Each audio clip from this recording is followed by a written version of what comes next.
গতকালকের ভিডিওতে আমি মেখে রাখা যে চিকেনটা দেখিয়েছি ওইটার কুকিং প্রসেসটাই আজকে আপনাদেরকে দেখাবো। আমি ফার্স্টেই শুধুমাত্র কড়াই একটুখানি তেল দিলাম, তেল দেওয়ার পরে মেখে রাখা চিকেনগুলো আমি দিয়ে দিয়েছি, সাথে একটু পানিও অ্যাড করে দিয়েছি। কিছুক্ষণ হয়ে যাওয়ার পর আমি এখানে আলু আর কিছু কাঁচামরিচ দিয়ে নিলাম আমার টেস্ট অনুযায়ী। এগুলোকে আবার কিছুক্ষণ পানি দিয়ে সেদ্ধ হতে দিলাম। এই তো কুক হয়ে গেল এরপর। আর লাস্টলি কিন্তু আমি ওখানে ঘিও অ্যাড করেছি, ঘি দিলে একটা ভালো ফ্লেভার পাওয়া যায়, তাই ঘিটা দেওয়ার চেষ্টা করবেন। আর এটা কিন্তু খেতে বেশ মজার হয়েছে। এটাই ছিল আমার চিকেন রান্নার কুকিং প্রসেসটা।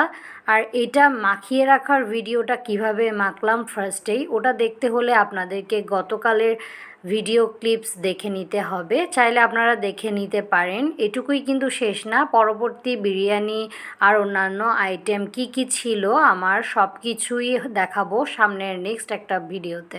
Thanks for watching.